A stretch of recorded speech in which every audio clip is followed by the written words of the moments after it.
It's really just who screws up first on defense. Is he not one of the best playoff performers we've ever seen? It's 100% sizes. They'll figure out something. This shot's never going to be worth 14 points. This team learns real quick.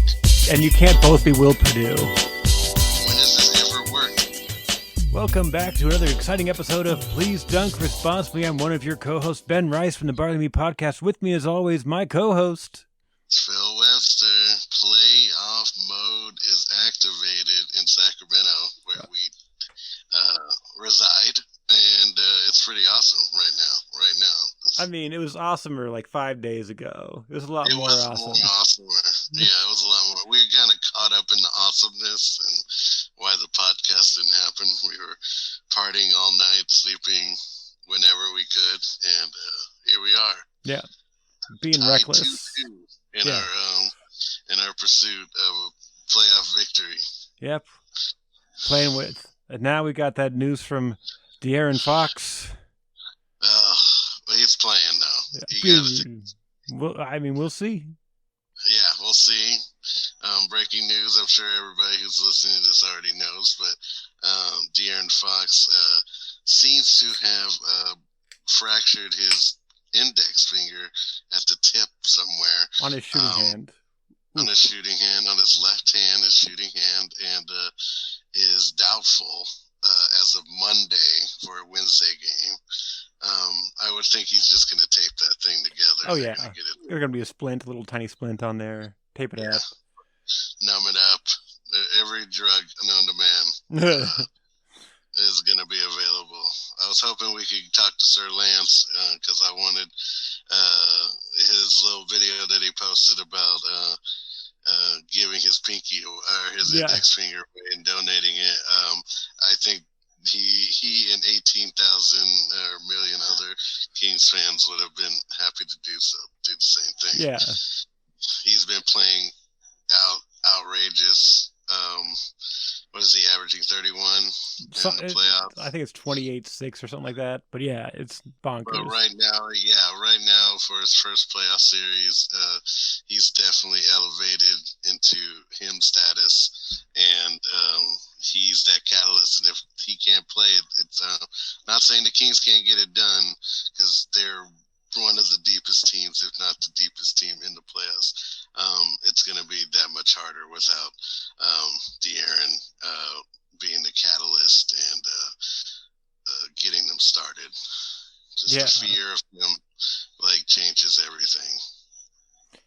Yeah, I think he plays as well, just because that's pride on the line. You know, it's Sacramento pride, it's De'Aaron Fox pride. It's you have to do. You can't. He wears it for everyone. You can tell how much it means to him and how much he understands what it means to the city. And I can't not see him playing, especially getting the news early. Yeah. And having an extra day or two. They'll figure out something. It might limit its minutes, but he should. I would assume he's going to give it a go. At least try. At least try. Yeah. It's like if it turns out not working, they'll be like, "All right, it's not going to work. Let's pull him." It's just a detriment. Yeah, he's not John Morant flying all over everywhere, going to fall to the ground. He doesn't play that kind of style. He's more controlled, and I feel like as long as he's not losing the handles too much, or maybe not handling the ball as much, and only kind of shooting or driving and dishing, he might be okay. Yeah, and that kind of leads to another question we have to ask about who's playing shooting guard right away. A starting tip. Who is it? I think they've been doing Herter. There's been a call to bring him out of the game and maybe insert Monk or Mitchell. What are your thoughts on that, Phil? My thought is to dance with the girl that brung you, I guess is the term. Yep. You trust Herter. You brought him here. He's had a shooting slump before. We saw Keegan have a shooting slump in the first 3 games. Mm-hmm. He clearly broke out, our guy, and finally did it on a national stage where everybody could see why he was one of the best picks and why he broke the rookie record. Was that kid can shoot? That's why he's here, and they got Fox shooters, and Herder's going to figure it out. They're being really physical with him, and I know he's got to get used to that. And he will. He's too big, too strong. He just needs rhythm. Yeah. And they're going to force feed him the ball, especially with Fox hurt, I would assume. Yeah, and he's got playoff experience. He's probably the most experienced player on the Kings roster. Yeah. Him and Domas, I think, both have been in the first round series. So, and he made it to the conference finals. Yeah. So, he's just got to be ready. I think he will.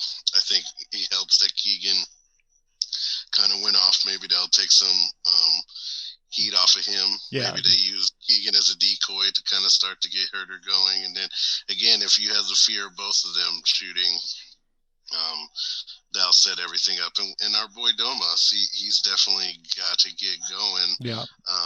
Former Thunder player. He needs to get it going, and he needs to really stop looking for fouls. And not that he hasn't been taking the contact, but he just needs play through it. Play through the contact. Play through the contact. You're an undersized 7'1", but you're play through the contact. And they're taking away a lot of things that he does well. I will say that the Warriors are playing him really well to make sure that he's uncomfortable. Yes, that's their job, and they can be microscopic with it because they get to see all the ways that he scores, how he goes to his left, how he uses his jump step to create space, to use the ball to create space, and they're just kind of raking at him and stuff like that, and not letting him jump. And which he can't do very well, but he's just a very crafty veteran, and he just needs to get back to that, playing slower, not necessarily again waiting for the foul to get called, and just like you said, play through. Yeah, just play your game. They may be taking it away, but that doesn't mean stop trying. No. Yeah, in his case, that's the one who brung you is just hey, play your game. And if you don't get fouled, get back and play defense. That's it. Just get back. Don't complain for the calls. I don't know how many times they have to tell him get off the floor, get up, run back, get up and get back. And they'll again they're a shot away from stealing game 4 there. Yeah. And I think I don't want to say they got them right where they want them, but I think this playoff experience, if anything, what we've seen from this coaching staff is that this team learns real quick.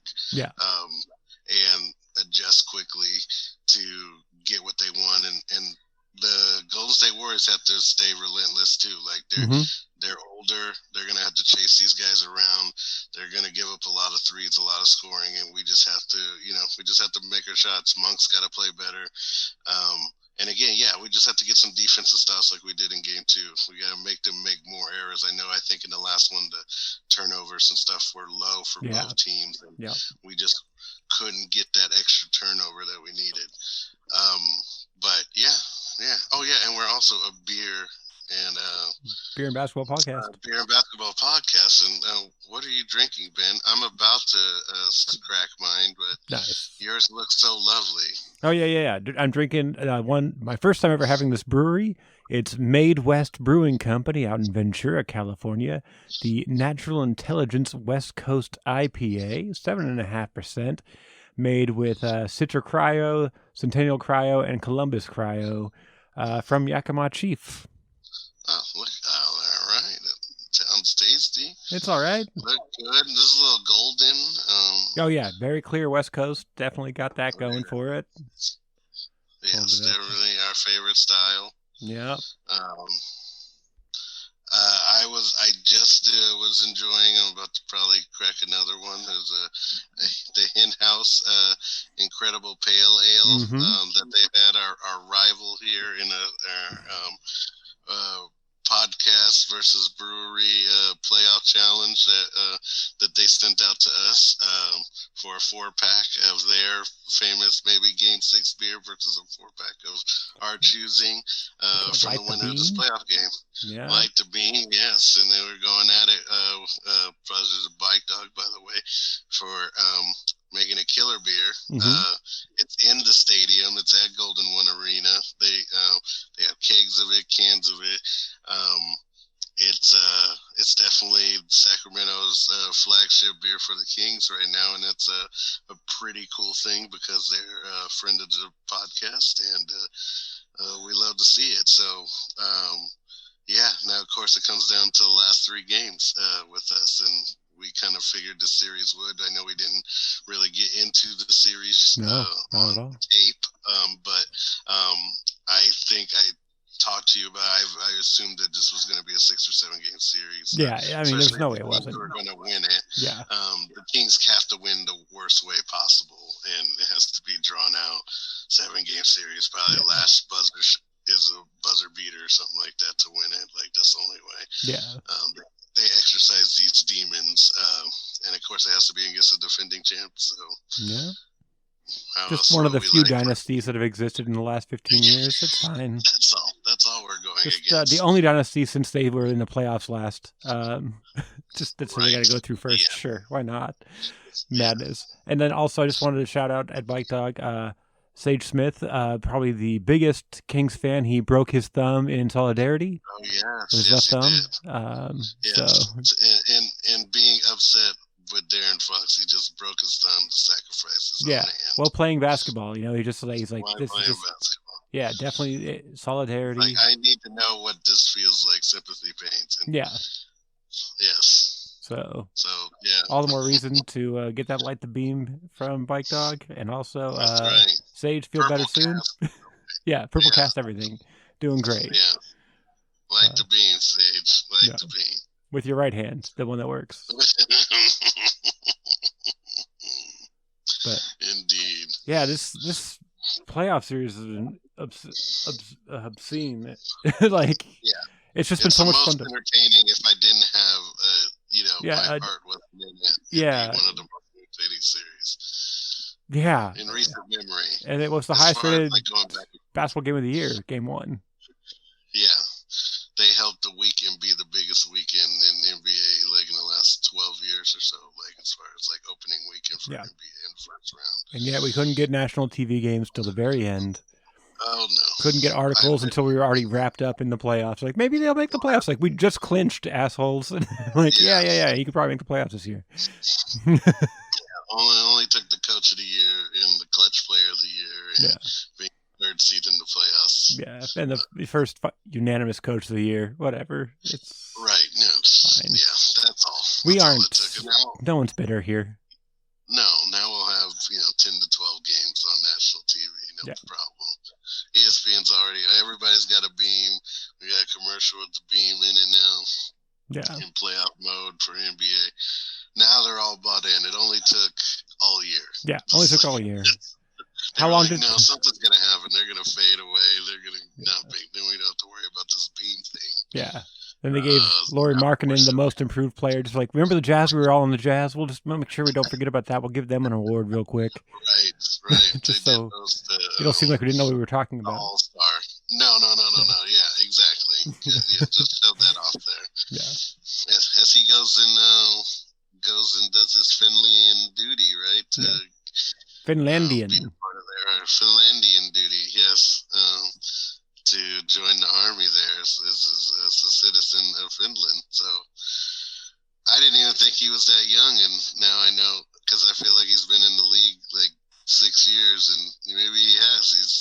He's like got to be like 23, 24, and now he gets to take the summer off to be in the army and train, and then he'll be back, I guess, for the NBA season next year. Yeah. So what are you seeing out there, Phil, as far as what do you like and don't like about this series so far? Everything. And everything. I think I love the closeness. I love the matchup. I think, it's apprentice versus, the master, where, maybe obviously we can tell that Brown, since his last coaching tenure in Cleveland, has really learned a lot. Is preaching offense first and defense after, and there's a way to do both. And he wants to again play with pace, and get as many shots up as possible, which obviously you clearly take from the Warriors' mythology. I think he has the right pieces. Like, I think they got more right than wrong, obviously. This is an understatement. And getting people who just want to play with each other and don't care how many minutes they play, that it's one all for one and one for all. And I think that's something you could easily do with a young team, which would be hard to do more with a veteran team. But it seems, again, like these guys, nobody wants to take the spotlight from anybody else, from Domas to Fox. They just want to win, and they want to do it for Sacramento, and I think they all like that, and feel a responsibility, which is really, really cool, considering like most of them had just gotten here.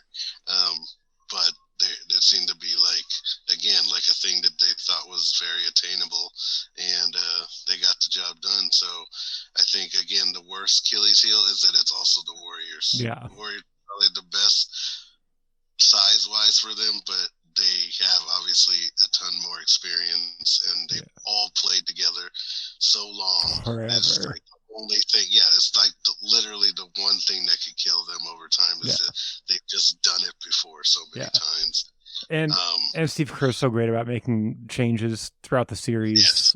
Yeah, he might not have the tools that he used to, but he has.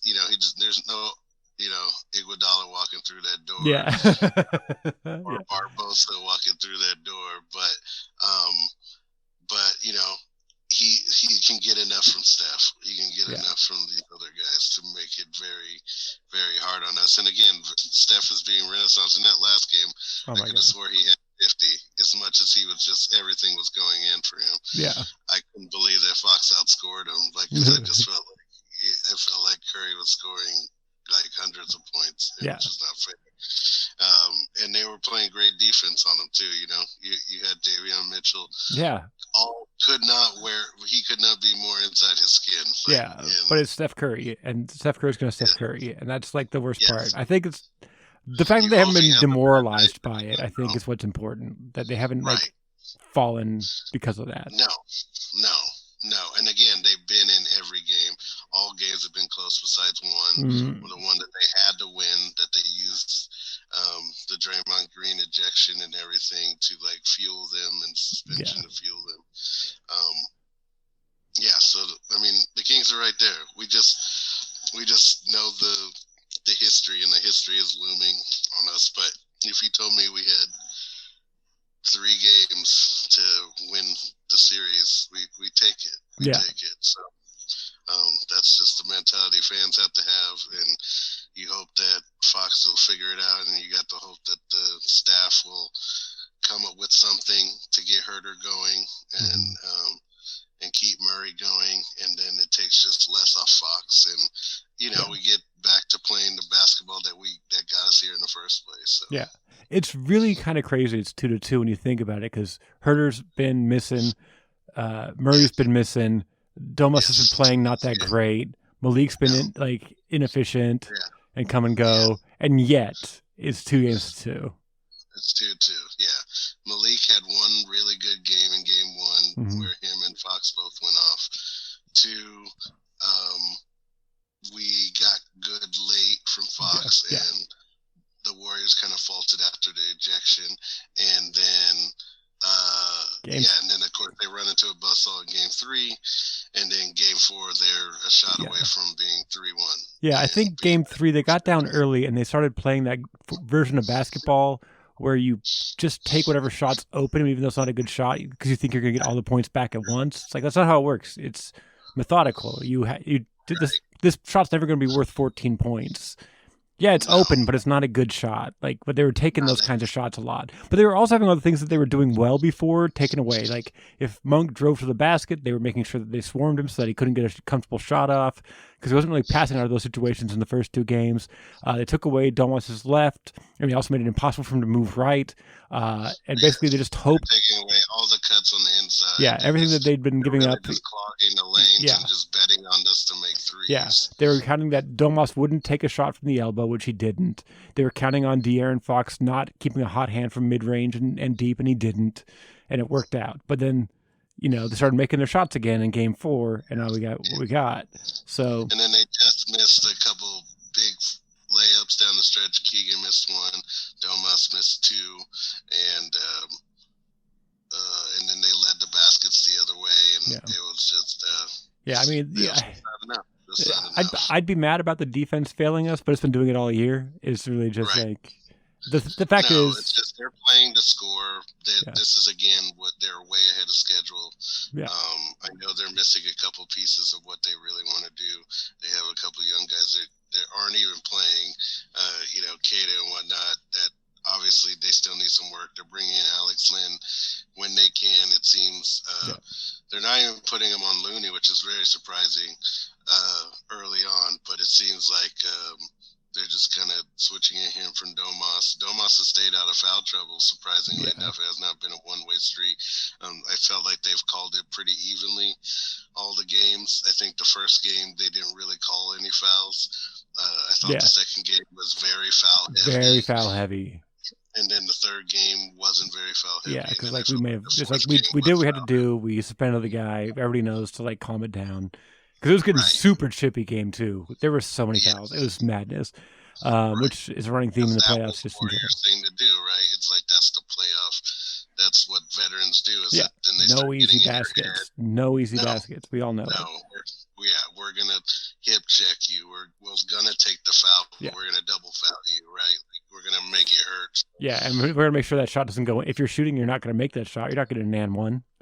Right. And we'll trust that you might miss one once in a while. If you miss one shot, that means we've gained points because you would have made 2 points. You only got one. Perfect. Good for us. Again, you felt it when we hit you, and now it's harder to shoot free throws down the stretch. And they're doing a good job of that, of just getting in our head. But the Warriors play terrible on the road. They continue to. They're 0-2 in the playoffs, and they've only won 11 this year. Yep. So, I would stay with that consistency. Is that we got 2 games at home? The Kings need to win this, but the odds are still in their favor. Yeah. I hesitate to say it because the Warriors are still the Warriors, but hey, play. You know what you got to do. Business. Yeah. I think if they scored 123 points again on Wednesday, I think they win the game. Yeah. I think there's no way Steph, Clay, and all those guys shoot the same way that they shoot at Oracle. And, I think maybe Curry, but because he's just kind of been Curry-esque, but he's not going to get the supporting that he's been getting. Yeah. And, Moody's not going to go for 15 again, No, exactly. Poole's not going to have a great game. He got to the line a lot, which was very frustrating in that last game. Kind of kept them in it, slowed down the pace for the Kings. But again, like I said, at the end of the day, they had a shot to win it at the end. So they played through it. We'll hope Fox's injury is not too bad. We'll go from there. But I have a really good feeling. I'm going to be at the game. So nice. We'll see. We'll try to do some live report, some live, hopefully, celebration to talk about what happens. Go Kings. There's also a lot of other playoff games, even though there's a couple series that are pretty much over. Yeah, but one that is over. One that is over in the Phillies and Philadelphia 76ers versus the Nets of New Jersey. The New Jersey Brooklyn. Nets. Sorry, they're Brooklyn now. Brooklyn. I know. New Jersey Nets. It's only been years. It's only been years. It's the same team. Actually, that team was probably better than this team. But to be honest, they had your guy on there, Cam Johnson. Yeah. They're just trying to fill out where good. he's good. But he looked good during the series, and I think if they keep that team together, maybe add another piece, they could be interesting. What do you think about this idea of bringing Dame Lillard in to New Jersey? Brooklyn. God damn it! I know who they are. I wouldn't hate that. I would like I don't know if they would go, but I think they need a point guard. Clearly, I don't know where they get one. Maybe they get Trae Young. I'd hate that so much. I know they need a point guard though. I don't need that kind of point guard, but they need a point guard to run the show. Dinwiddie's great, but I know he just doesn't know when to shoot, when not to shoot. He's a great second guy. He is a great, and he's a very good first guy. He's a very good first guy. Just so we're clear, Spencer Dinwiddie's a very good player, but I think he's a better, but he's backup point guard who also plays shooting guard. That's really what I think he's. It's like he's like a guy who you want the third guy shooting. Yeah. Right. Like he's like Drew Holiday. It's like he's very good, but it's like you're only highlighted by that if he's your third guy. If he's your best option or your second best option, you're in trouble. You feel like you feel like you're lacking, and you're like, why aren't we better than we are? Because this guy has good stats, but we're still losing. Yeah. So hopefully they do that. Obviously, we love all those pieces that they got. I feel like Brooklyn. All those picks, they're doing they did a good job. Rebuilding on the fly, great job. I mean, Mikal Bridges and Cam Johnson in that trade, plus picks, good. That's insane.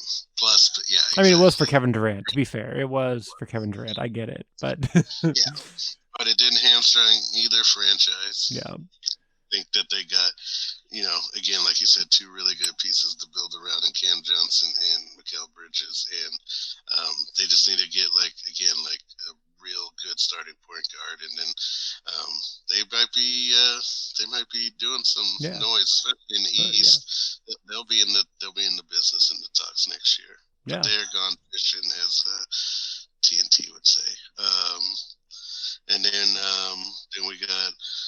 In the West, Denver, the Timberwolves, stomping the Wolves. The Wolves shouldn't be there. They shouldn't be there, but they are. They are, despite punching each other and trying and breaking each other's hands. They're there in 3-1, because Anthony Edwards is just a complete stud, and we've been saying that from the get-go. But also, it's not us saying it. It's just you can't not see it. Like you have to not. There's no way you can't tell he's a stud. You don't like basketball if you don't think he's really good. Yeah, and just makes the team better on top of just being really good. Like, it's not empty stats. Like here's a question that I think all three of our listeners want to know. Yes, all three of them. Are we changing it from save KAT to save Ant Edwards? Oh, are we? Yeah, that's a good question.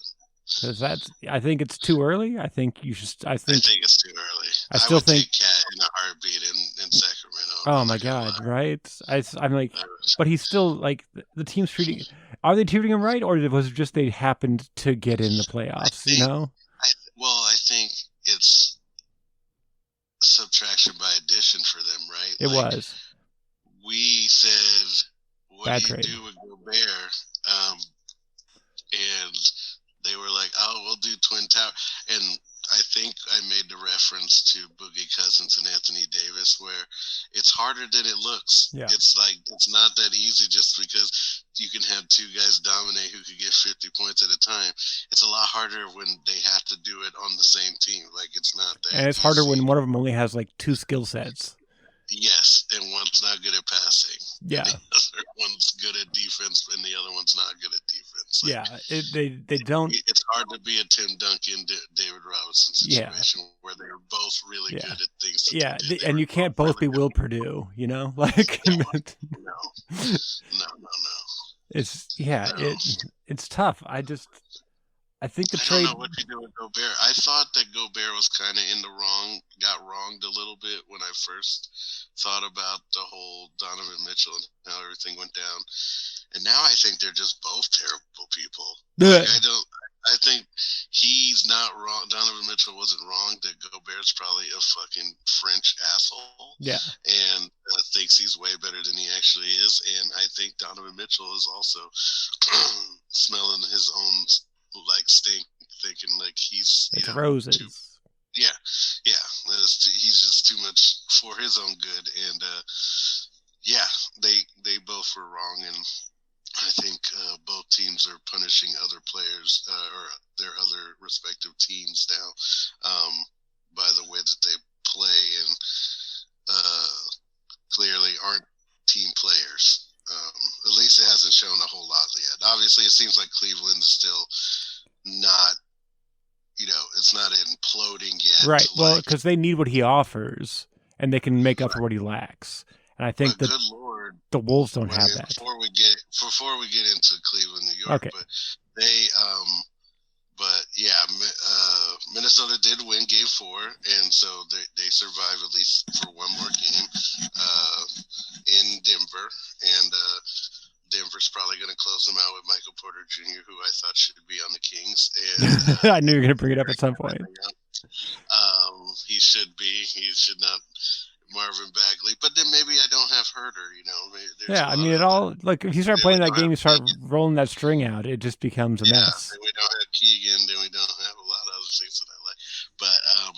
But goddamn, that guy can shoot. And having him and Jokic doing what he does in slow motion and still, just toying with Gobert, it's been insane. So, congratulations to the Wolves for not getting swept, but they will be genuinely swept. A gentleman's sweep. Yes, we all know it. Yes. In Game 5, and so then we move on to Knicks Cleveland. Okay, if you want to, logically, I don't think it matches up at all, but sure. So we're talking about 1-8 in the West. Let's move to 3-6 or whatever the fuck we're talking about over there. Just talking 3-6 first. That's true. Okay, yeah. Okay, so we're doing 3-6, 1-8, 3-6, 1-8. Yeah. Okay. It's an unusual pattern, but we'll do it. That's Knicks Cavaliers. The Knickerbockers v. the Cavaliers. The Knicks v. the Cavs. Yeah. So far, the Knicks are the Cavs, and they're beating the Cavaliers at their own game. They're shooting better. Donovan Mitchell's been terrible in this series. Mobley's been terrible. Jared Allen's been terrible for them. Not getting any rebounds. All the bigs besides Randall basically are having great games for the Knicks, but Randall's been just completely off. Brunson and Hart and Barrett are saving him. They're all playing their ball, playing great.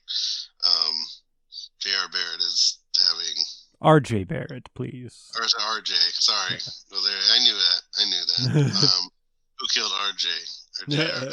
I still don't know, and I don't care.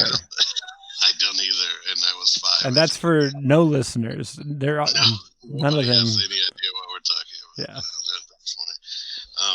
Yes. So Knicks winning that series 3-1.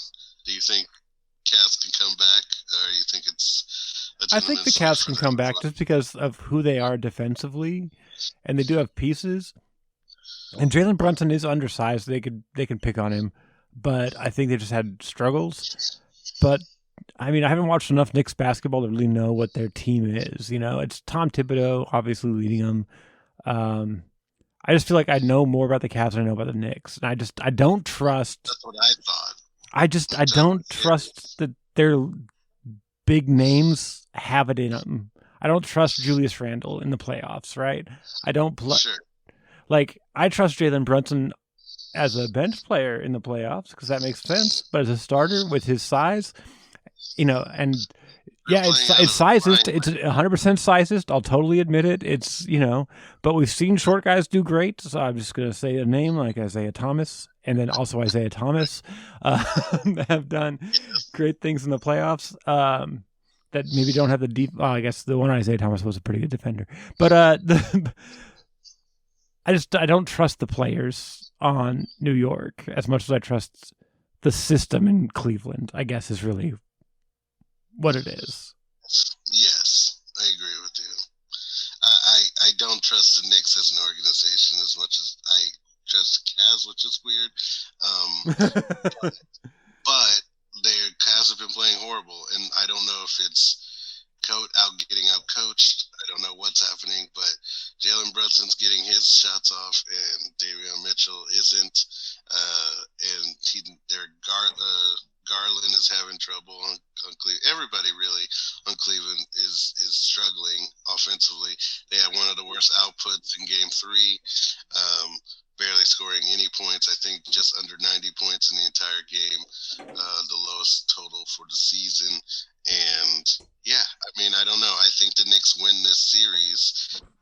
It's probably in 6, but I think Cleveland, from what I've seen so far, has not shown me anything that they've done during the regular season as far as like fundamentals, hitting shots.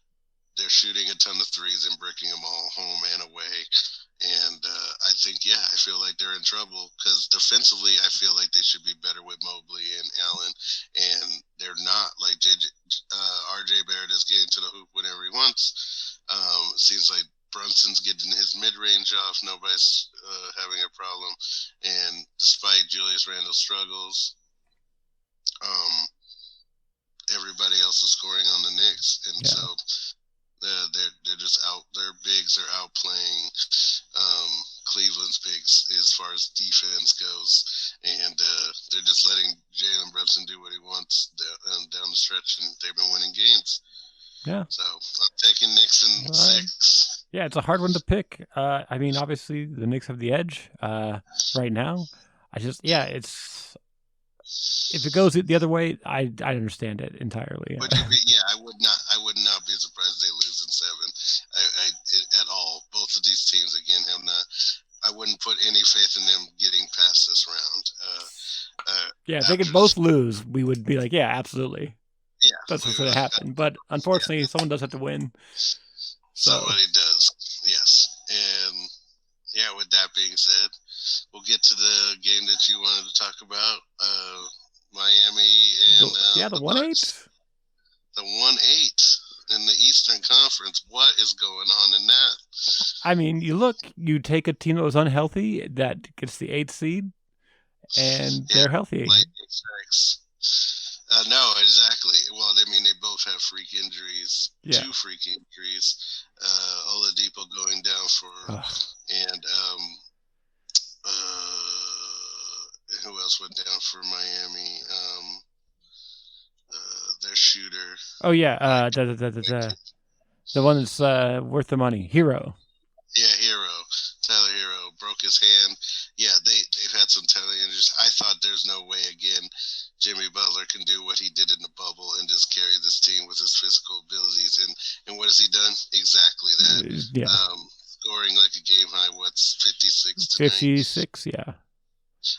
Unbelievable. Big shot after big shot. Against the Bucks team who brought Giannis back, who was like, we'll rest him for 2 games because, worst case scenario, we'll get him in game 4 and then we'll even the series and go back. That's why you don't do that kind of thing if you can. That's why I assume Fox plays just as much as I think any hopeful Kings fan does, is because you could lose. Yeah, it's best of 7. Team. You can't sacrifice 2 games if you got to win 4. No, right. Especially when you got to go on the road. Like, it's like, you got to get one of those games. And you can't do it against Jimmy Butler. Come on. He eats that stuff up. Man. Like, he's not going to lose with a player. He doesn't want that excuse on him.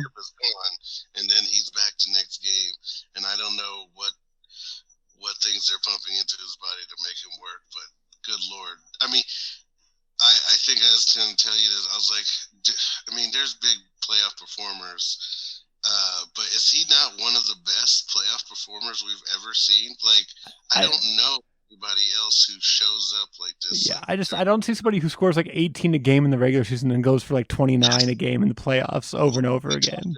We talked about this in the bubble year. Like, it was just like, it was unbelievable. It's like, I've never seen somebody just be able to turn their game on when, again, it's somebody who's not a great 3-point shooter, not a technically a really good like off-ball dribbler, rebounder, whatever. A very unorthodox old man style game. Yeah, and he can score 40 on you. Yeah, it's like he doesn't even have like 2 levels. Like, he's a 3-level scorer. He doesn't even have 2 levels of scoring. It's get to the bucket, get fouled. But then like in the playoffs, like, by the way, I added a jump shot for like the next 2 weeks. Right. And all it takes is him. But only when it matters. Only when it matters. If it's like early in the game, I'm not going to make these jumpers. That's when he hits a 3. Yeah, exactly. He hits a 3 when you leave him completely wide open, and you're just like, oh, he's missed 8 in a row, and then it's like he hits the dagger that puts them up 8, and then you're just like, God, what in the hell? Yeah. Like, how is this happening? Game high 56 for Jimmy Buckets. They're up 3-1, like on the Bucks. Is it over for the Bucks? No, it's not over for the Bucks. I mean, we watched Jimmy Butler run himself to death 2 years ago. That's why they collapsed, other than some other injuries as well. But I think he's putting out so much energy already that's going to be tough. You don't score 56 of 120 points and then feel great the next day, you know? No. I mean, they got to go back to Milwaukee. I'm not going to count out Giannis either. Yeah. He could literally carry him on his back too. I would assume he will in game. Yeah. In game 4. But I do love that it's 3-1. I do think they can get another win. I think that he can take this series, and I think when that happens, it will throw everything into upheaval. Because I think everybody kind of thought Celtics or Bucks to the finals, and the Celtics aren't doing cleaning up easy either. No, they're making it harder on themselves than on Atlanta. Then they have to, which is insane because that team is in shambles. So what are they going to do when they're facing a team that's not like where they're giving up 100? Like you're talking about Boston, who was a really good defensive team this year, was part of the reason why they had so many wins, and they just gave up 130. They won like 142, 130, but you can't be giving up 130 points. You can feel really good about, especially like you said, with a team in shambles that doesn't have nearly as good a shooting as they do, or nearly as tall of guards and wings as they do, and they're making them have to work hard. And Tatum, Brown, and both had to play phenomenal for them to win. The East is a little bit of trouble. Philly isn't 100%. They might not have. They might not have Embiid in the first series at the beginning. It's gonna be interesting. It's weird, and I think it's really weird. You say it's weird. I say it's weird, and then like the playoffs have always been dominated by like injury storylines. Yeah. Like you never know what's going to happen, but you don't see too many. Yeah, you don't see a lot of this. You don't see what we're seeing this year. You see maybe a 4-5 upset, but you don't see like a 7-2. Yeah, on both sides. Not usually. So that's interesting. Yeah, I think again, I had the Bucks. I think winning the whole thing. I still thought that they were the more complete team if they had a healthy Middleton than Boston. But and then like, well, we're gonna hurt a Cooper. We're like, damn it. Okay, obviously when he's hurt, that's a problem. No. So now I don't. Yeah. So I mean, but could they rattle off 3 in a row? They did in their championship year against Phoenix. They lost the first 2 games and rattled off the next 4. So right, but that's also only 2, not 3. You know, like there's literally no margin for error. No, they have to win all of them. Yeah, and they might.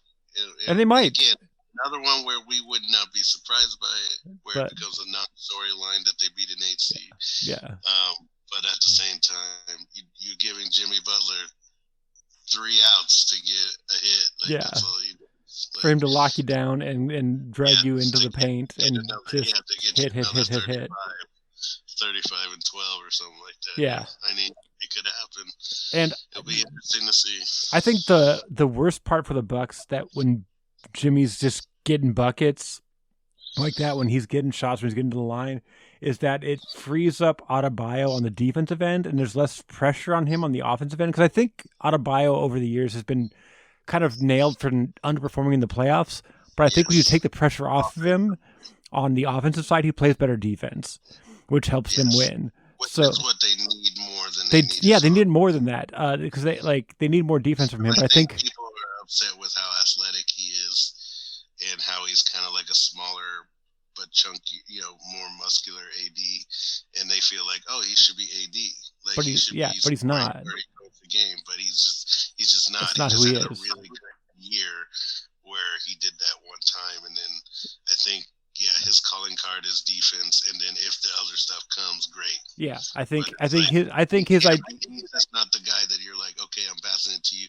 You need to get his shot with 6 seconds left. Yeah. He's not that guy. Yeah, I think his ideal game is you don't blow too many rotations, you get 2 to 3 blocks, you score 16, you get 4 or 5 assists, you grab 12 boards. And people are like, no, why can't he get us 35 and 12 and, like all this stuff? And it's just like, that's not what he's really wants to be. So I think when Jimmy goes off, it lets him kind of breathe easy on the offensive end, which makes him breathe easy on the defensive end, which makes him a better team. Jimmy's willing to and wanting to do that, which because then he just chips in where he needs to. He doesn't feel pressured to. And the last thing in this one is Jimmy Butler better playoff performer for Miami than Dwayne Wade? I think so. Like, he doesn't have the hardware. Right. But good Lord, does he have the games? Yeah, I mean, and you got to look at where he was with the Philadelphia 76ers, where he was with the Bulls. I mean, his whole playoff resume is pretty impressive. Yeah.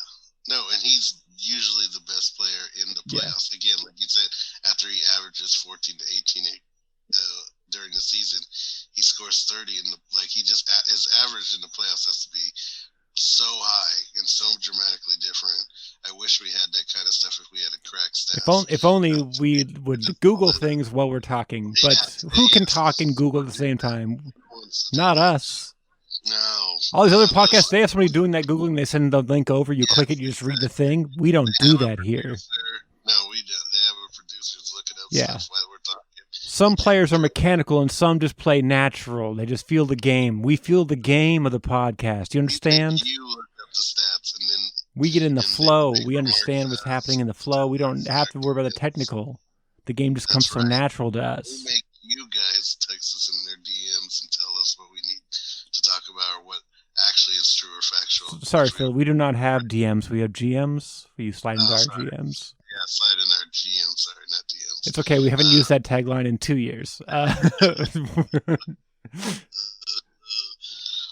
yes, on to... No, hold on. I have one more thing. Sorry, when we're going to talk about the Heat.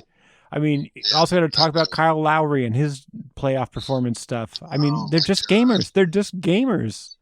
That's it. And I hate him. And he usually shrinks in it, but he doesn't have to be the guy. So then, of course, that's when he shows up. Yeah. Yeah, he's been great. He's been great for them, especially with them losing Oladipo. Stuff they really needed him to kind of step up. God. I know Oladipo too sad to another knee injury, patella tendon. I know all about that. It's a horrific injury, hard to come back from. That's a year out. Yeah, he's probably missed this season and next season. Again, and yeah, couldn't happen to probably a guy who had more star power ability. But cut short because his body fails him. Another Kyle Lowry deserves a nod. As much as I feel like he chokes under pressure, he has played phenomenal for them in the series, and he's part of the reason that they're up 3-1 right now, and looking to extinguish the Bucks again. I'm not betting against them. I think the Bucks still win in 7, but what Jimmy and them are doing is obviously record-breaking in some way. And it would be incredible if they do take it. And now we got to pop over to the other 2v7 matchup, Phil. That's the way that you've laid it out. We have to talk about the Lakers, the goat in the room. Yes, that are playing. I think as we speak. Nope, not anymore. It is over. It is over. Yeah. This time, audience, we will be checking our phones. I did do that just because I know it was close to the end of the game when we started this podcast. Lakers came back and won with in overtime. 1 second left by Goat James. He pulls it out. Unbelievable. 3-1 lead. Go people doing go things. Another 7 seed up on a 2 seed. Another underdog. And yeah, these playoffs are wild. They're going to be madness. Is it going to be? Yeah, it's just. I think this might be how it is going forward. It's just. Yeah, I do. Yeah, I think that's the evolution of basketball at this point. Yeah, there's a lot of that. all the young guys have come up watching these guys and like expanding on it. Yeah, I think it's just going to be who makes the shots at this point. Yeah, because again, they're tight games, especially in these, and it's just again, who makes the shots late where the other person just can't do it or has a turnover late. Yeah. Memphis needed that one. Yeah, they did. They didn't get it. They're in bigger trouble. Yeah. Memphis is in bigger trouble, or the Bucks are in bigger trouble? I mean, Memphis is in bigger trouble. I mean, it's not even comparable. Yeah. Right. You know, they're down. They're two big men. You know, two of their top three big men are out for the entire series. They're down 3-1 to the GOAT, plus AD revitalized. Plus, like it's you just. Think you could win Game 5 with Kansas, and with Jaw hurt. Stop LeBron from having like a 30-point game, now you gotta hope that you don't have to play him at Game 7, when Braun shows up. I mean, it's tough. It's brutal. It's not lining up good for whoever comes out of this Kings Warrior series. The Lakers look like they're definitely moving on. But again, like you said, they're healthiest right now out of the matchup that they're in, and they're longer and bigger, and they're going to be a nightmare for. And they're going to be longer and bigger than whoever they're going up against next. Yeah, exactly. Yeah, until they get to Denver, they're going to be the longest team out there. So it's going to be interesting how they play. I don't think anybody's beating Denver in the West right now, but we'll see. We'll see how it goes. Lakers look pretty damn good. Yeah, the thing is that everybody's kind of, besides Denver, everybody's kind of melding back together from injuries or late season additions and subtractions. It's such a weird postseason because there's so many big moves at the trade deadline. It was just so many weird and injuries were just like crazy this year, which I think will be a thing. Crazy, like obviously Durant moving and Kyrie moving to both teams on the West. It's crazy. Again, the West is deep. Yeah. Parity's coming for everybody. Parity's coming. I mean, that's why it helps. Like, Phil, how many times have you watched a perfect defensive possession for 22 seconds and then they get a shot off because somebody made the slip with a second to go on the shot clock? Like, it's the league is changing. It's really just who screws up first on defense. Right. Do you play a perfect 24 seconds? If not, yes. If you don't, the rotation will eventually beat you. It's just a better offense right now. It's like the guys are just moving with such pace, such spacing, and you're playing so much smaller that you have four guys that can shoot at any given time, and then you have one guy in the middle, and if you're lucky, that guy has a mid-range, and or they can pass or whatever it is. Yeah, exactly. Like it's really, really insane, and the Lakers again are old, but they're making that work right now. Again, it helps to have a LeBron James. He's not your normal old guy, and being up 3-1, you're not betting against him. I wouldn't bet against him if it was like 1-3, like that he could come back, especially with the health of that team. The Memphis Grizzlies just imploding on each other. Another team that like just got a little too much swagger. Yeah. A little too early. Started again smelling their own stuff. And to be fair, we did pump them up pretty hard, and I know we have a big following, so we tend to talk them up pretty big, so it's probably on us. There was no question that we said Ja was one of the most athletic, and he still is. Easily one of the most athletic guards we've ever seen. But the team is what happens in the playoffs, and he needs help. He had a really good game from Desmond Bane. They probably should have won this game. They had everything go right for them.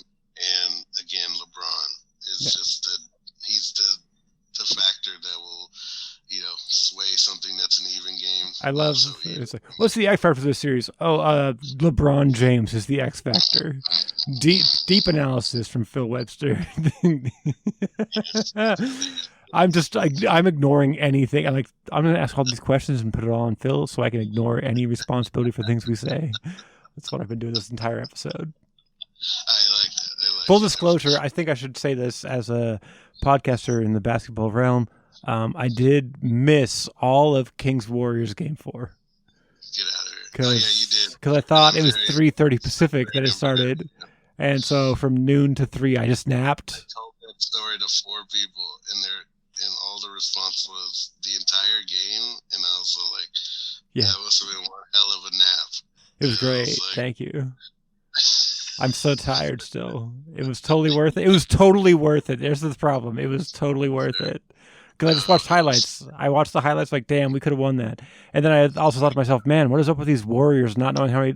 Why can't Warriors players know how many timeouts they have left, Steph Curry doesn't know. Chris Webber doesn't know. And obviously when we're talking about not knowing timeouts, he's a Warrior. You lost the timeout on a challenge. But, maybe that's not his job to know, Right. He's just out there shooting ridiculous shots. Yeah. That's like when you think there's 3 outs in baseball, But there's only 2. And you throw the ball in the stands. Not supposed to know that. He just listens to the umpire. He just shows up. Yeah. Shows up and hit balls. Yeah. Oh, man. All right. And then lastly, I guess, would be, I guess there's 2. Yeah, there's 4 or 5. 4 or 5. So we have Phoenix and the other LA team. Yeah, and the other LA team, the Clippers. But your guy. Who's my guy? Kawhi Leonard. I mean, when you talk about the Clippers, I got 2 guys on there.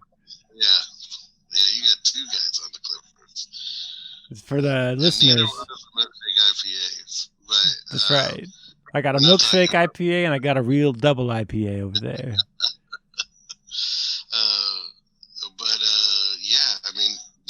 I'm assuming we all think that they're pretty much out of it with no Kawhi.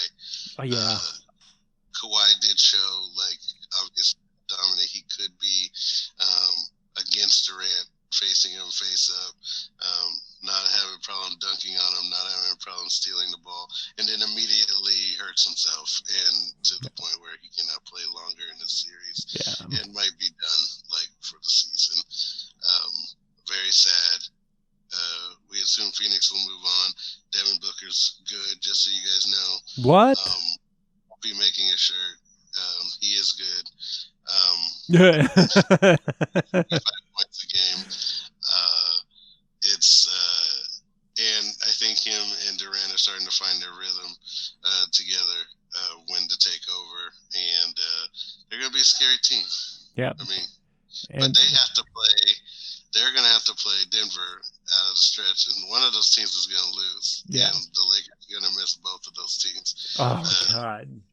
Can you imagine? It could not line up for LeBron either way. And when did they start? When did they change this format, by the way? 3 years ago? Yeah, where it was bracketed and not lowest seed went. Oh, that's been a while. I was thinking of the play-in. Was that before play-in? Just before the play-in, yeah. Was it before bubble? Yeah, I think so. Oh, God. There's so many small changes. I really do think it should be seeded every time. Reseed it. Yeah, but that's kind of the whole point of the seeding. Yeah. If it only counts in the first round, then what's the point? Yeah. Again, why have divisions? Why have everything if none of it matters? Yeah. It's just dumb. But so we assume Phoenix moves on. Short story. Yeah, and I also want to say that people will often say that Playoff P did not show up this year, but given what Playoff P looks like, I think he did. No, this is the Playoff P week. This is exactly what Playoff P is, just a no-show when it matters. So if he's hurt or if he's on the court, it's the same. No, it's so sad. And that's so rude of me to say. No, coming from a Thunder and Kings fan, I think we're rightfully so. We could be Clippers fans. Which I don't know if that's worse. I don't think that even exists. Yeah. I don't think it exists. I don't. I think it's made up. I really do. Yeah. There's people who can't get Lakers tickets. That's what it is. It's B-level celebrities that just want to. We're like, oh no, I'm in Staples Center or whatever, crypto.com center. Yeah, Matthew Lillard is there. When there's no crypto anymore, but somehow there's crypto.com arena. Nightmare to be a Clippers fan. Yeah. Again, even since Lob City, it's just you keep thinking how good you're going to be, and all you are is a 4 or 5 seed that does just drowns in the playoffs every single time. Like it's so bad. Like it used to be injury issues and like bad drafts, and now it's just like injuries and bad breaks. Like it's just now it's like, well, you're good enough, but something goes wrong. Yeah, we paid 2 superstars to come here, and neither of them could play at the same time. It's like the Brooklyn thing on the West Coast. It's just like, what do you do? Except one of them isn't trying to miss because of COVID. Like they're just, and one doesn't think the Earth is flat. Other than that, they're the same team. Like also you get traded. They don't play the same position either. I think that's like the dumbest part of it. Yes, is that they don't complement each other. They literally overlap on each other on skill sets. We have 2 of the best defensive wings in the league, and yet they don't. Because they have to. They literally require the same things. Yes. I just don't get it. I love these players. It doesn't make sense. No, because you're not making a team. You're just making stars, and you think that's enough. And Brooklyn try to do the same thing. Now, again, they're 2 different positions, but they're both scoring ball-heavy guards. When has this ever worked? It never ever worked. I'm like, you got your twin towers, right? You got your twin towers. What are they? They're like what are they? Like the twin townhouses? Who's like excited about that? We got the twin townhouses coming in. Right. We have 2 guys that can shoot mid-range and 3-point shots that are it's both like, small forwards. Oh yeah, it's 2 stories, but the bottom is really just a kitchen. So we don't have a power forward? No, we have 2 small forwards. So we don't have a shooting guard? No, we have 2 small forwards. Yeah. Can they slide up and down? No, they can't. No. They can defend all positions, but they can't actually offensively. Yeah, are they good at facilitating? No, neither one is good at facilitating, but they're good at their own shots. Okay, great. Are we going to have a facilitator? Well, we're going to try, but we can't really afford anybody. So it's going to just kind of have to be like. It's like we're gonna get a ball hog there too, actually, and then we're going to replace him with a ball hog, and then we're going to replace him with a guy who can't run an offense. That's Patrick Beverly, just so we're clear. It's Patrick Beverly. Right. And then we'll get a ball hog. Then we'll get a ball hog who's the best rebounding point guard, he says, in the entire league. Because that's all we can do at this point. Like, it's just so desperate, so terrible.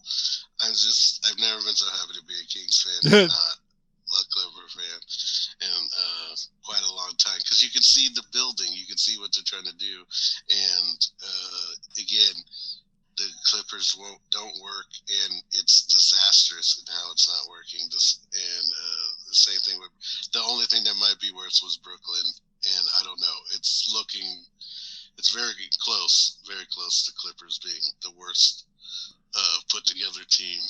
Worst put together good team. Good team. Like they have pieces. It makes sense. No, it doesn't make sense. Sorry, they're good pieces that can get you to the playoffs. Made sense when they first got together, right? And then they tried to bring in Harden, and then that's where they got too greedy, and it was just like, what are you even doing? Now you get rid of Dinwiddie, you get rid of Allen, you get rid of all your bench players, all the complimentary guys, to get another ball hog. Like, what are you guys doing? Who's doing this? And the thought process was, James Harden could go back to his Thunder days when he was off the bench playing a 2-guard. It's like you can't take that out. You can't take an MVP offensive machine upon himself. Be like, hey, go back to what you were before that. Yeah. It's like all you got to do is facilitate now, and it's like, wait, what? Like, no. I don't think you know who I am. No. I score 32 points a game every year.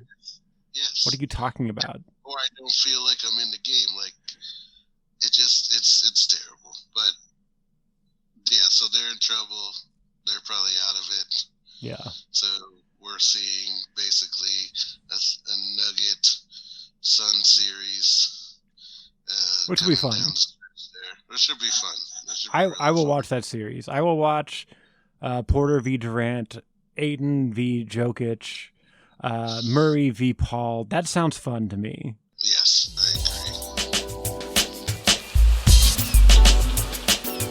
That sounds like great. That sounds great. And I want to see the Suns continue to not pass to DeAndre Ayton in the second half and then blame him for it.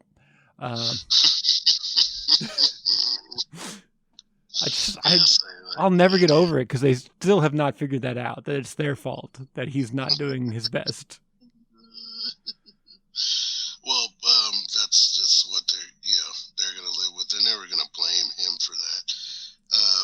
And then finally on the East Coast, oh no, I guess we talked about the 4-5 on the East Coast.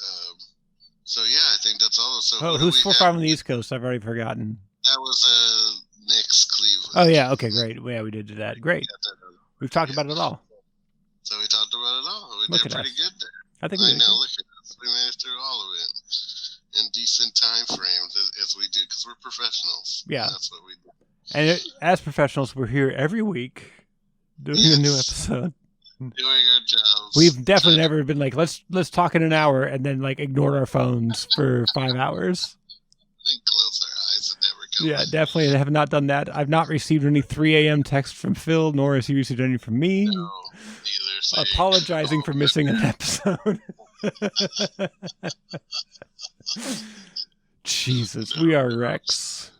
We are, but we're going to get going. We appreciate our 3 followers and listeners. You guys are the best. I'd love to get Mr. Sir Lance back on here to talk about King Victory, hopefully.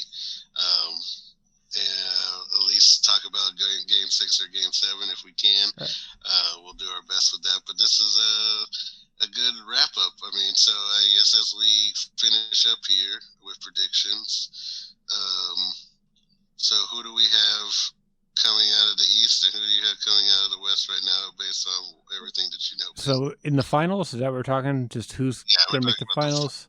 Well, we can talk about the Western Conference, Eastern Conference. Right. But who's going to get into the finals? That's what we're saying. Who's coming out of each conference? I think, again, we're talking about this long, rangy team with experience versus these guys that kind of will beat each other up. It feels like the Lakers are just fucking, and we said it years ago, never bet against a healthy LeBron in the playoffs. And I feel like that's like the point he's proving again. And it's like, God damn it. Really? This? Yeah. It actually might work this time. It's so frustrating because you're just like, God damn it. And then I'm going to just because the Bucks are not going to get out of the first round, and I don't like how Boston's playing against a defeated Atlanta team, I'm going to go 76ers. If Embiid gets healthy and comes back, I'm going 76ers. Other than that, it's Boston. But I feel like the 76ers might be their year. I feel like I'm feeling you here where, I mean, I think Denver in my head, in my heart, I feel Denver, but my head is telling me it's going to be Lakers Boston somehow again, and it's just going to infuriate me because there's no way you can't be mad about it. It's just going to ignite all this Laker love and Boston love, and I hate both of them. So it's just going to be really annoying because I'm going to be like, I want you to lose and I want you to lose. So yeah, if we could just implode this stadium, that would work. So here, let's how about this? I'd like to have somebody to root for. That's what I'm hoping for. Not them and not them. Okay, so great. What about your idealized, for you personally, no basis in reality, your ideal finals? My ideal finals, no basis in reality. I thought I'd like to see like Bucks Denver, something where it's like I like to see Jokic versus Lopez. Like Lopez, they both I feel like are very slow, big guys that are very skilled. get the job done, can shoot them at long range. Both teams are very large. That's kind of what I wanted to see, and it's just because nobody else would want to see it. I really wanted that just to annoy everybody. Denver, Milwaukee. Wow, I thought I was spoon feeding you this one. No, King's Heat, Phil. King's Heat. The King's Heat. We all wanted King's Heat for this answer. Oh, that's what the. Oh, sorry. Yeah, I thought you wanted me to take my heart out of it. No. I said via irrational. Your heart is irrational, Phil. Okay. Yes. I want Kings. I want Heat. Or did you want the Cavs? You can have the Kings Cavs. It's right there. You have your two teams go, and then no matter what, you're going to be heartbroken but excited. You win and you lose. Be more excited than heartbroken by either one of those. But obviously my option if for hometown and where I live now and where my heart is, Kings Cavs would be amazing. Again, only for me. Nobody else would love that. Too care about that. But I'm hoping for chaos, and we have some right now. Yeah. And hoping the Kings are part of that chaos. We'll see what happens in Game 5. Then the narrative changes, even though I'm sure everybody would pick the Warriors to win Game 6, and then it would come back for Game 7. And then winner takes all. Heartbreaking game where I'm drinking profusely into the third quarter because I don't know what to do with myself. Okay. Yeah. Boy, basketball is so great, I think, is really what it is. I think as we keep going, I think we touched on this briefly, it's an unpredictable sport because injuries are so important. Hot and cold streaks are so important. It is a make or miss league at this point. Like, the offensive systems have evolved. It's really just who fucks up more on defense, but also can you overcome that on offense by great shot making and great planning and great creativity off the bounce. And so they're a great defensive team. It maybe doesn't matter if the person can get that shot off while you're in their jersey, but also what if the other team's also doing that? And it's just like, Jesus, what a magical goddamn game. Yes, it is the best and the worst. Again, if the 1 year I finally have a dog in the fight, a true dog that I grew to love since I moved here 20 years ago, the Sacramento Kings are finally back in it, and to unfortunately have a rooting interest. It's been great basketball, been amazing basketball, win or lose. It's been the most exciting series. Been Golden State hasn't been close, and besides Jimmy Butler and what he's done tonight, those were probably some of the best performances I had seen. And again, this is just first round, people. Yeah, there's a lot. There's so much more.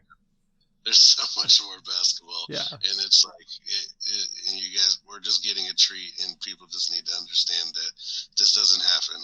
Yeah. This doesn't happen normally. Yeah. So, like, my girlfriend doesn't even like basketball, and she's mad that she has shows on game nights for the Kings. She's like, I have to leave. We'll be watching the game. She's like, I have to leave, and this is stupid. I want to finish this game. Why do I have to go do fucking comedy? It's galvanized the city. People want to be a part of it, and it's done nothing but help the city. And they have hope, true hope, and they know that they maybe have a chance to shock the world, and they still do. Yeah, and, I love it. An underdog, the underdog of underdogs in this playoff. Yeah, no doubt. They win this series, they won the world championship. Yeah, you can't take it away from us. You beat the Warriors, you cannot take that. You can't erase what we were, champions. No. Yeah. Right. Have you seen that? Have you seen the what's it called? The promotion? The trailer for the new White Men Can't Jump series. Oh, no. I was trying to stay away from that. Sorry. Okay, no problem. So I want to point out that the first shot is them playing in a gym that has like glass walls, right? And it looks like it's a gym that's on the top level of something. And I'm just like, are they doing an above the rim crossover? Is someone going to jump out this thing and die? I'm like, if they could do that, I will watch it. It's the only reason I'll watch. If they can have a nutso scene. Two crossover at the same time. If they can bring Bernie Mac back from the dead. Oh my goodness. That would be great. The kind of race where we were, Shepard. Champions. We haven't talked about this, Phil. We haven't talked about this. Above the Rim, best basketball movie? Oh, yeah, probably. Close. Did you... It's top 3. Okay, let me ask you this question. This is an important question. Did you ever, dream about being able to blow a blade out of your mouth? And just have a blade there? I didn't, but it was really cool.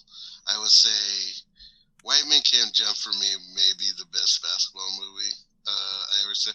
And I think it was because despite everything, and it made it seem like how great they were, and you knew that their lives were in shambles, I still wanted to be either of them.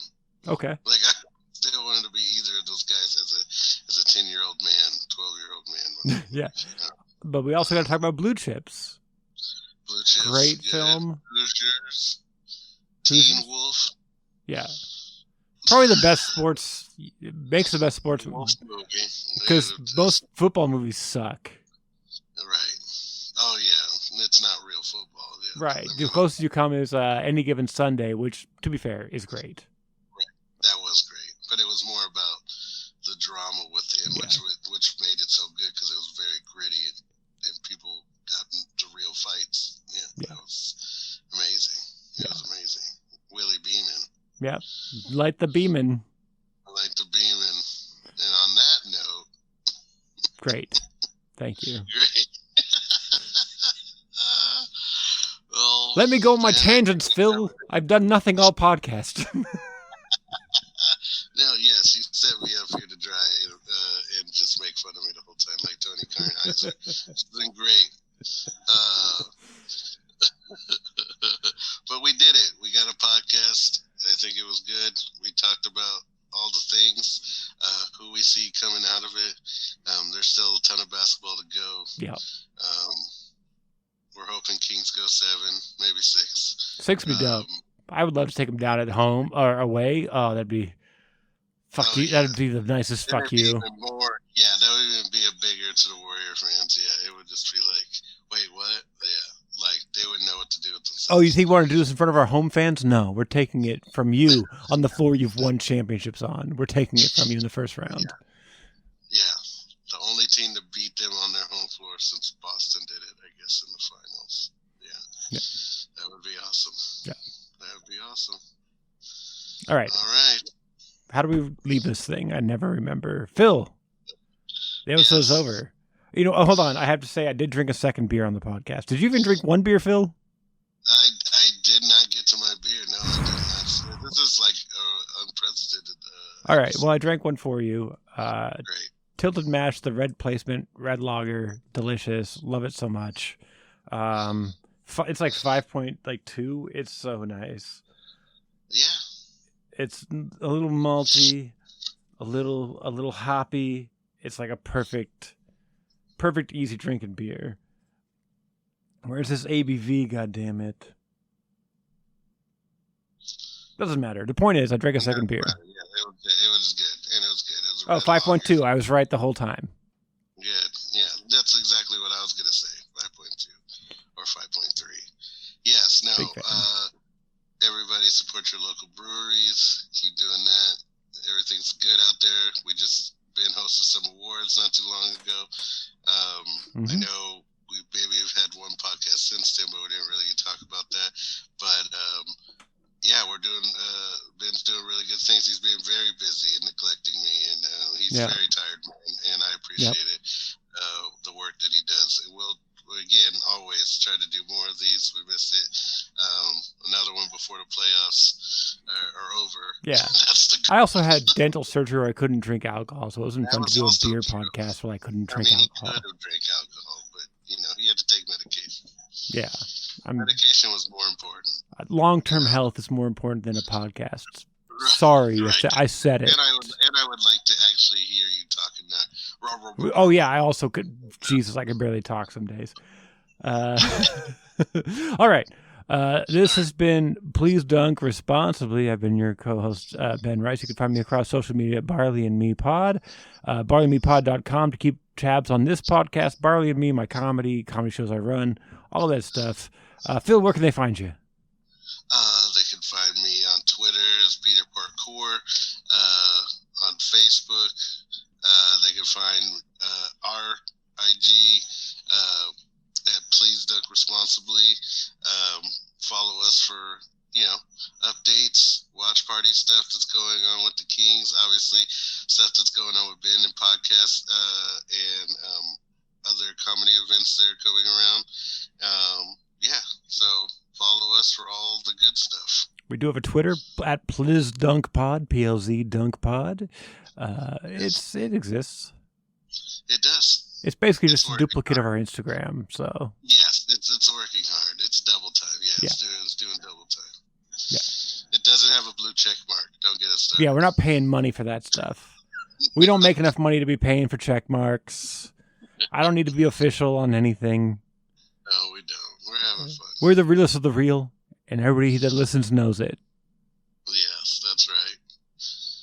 So anyway, that's the episode.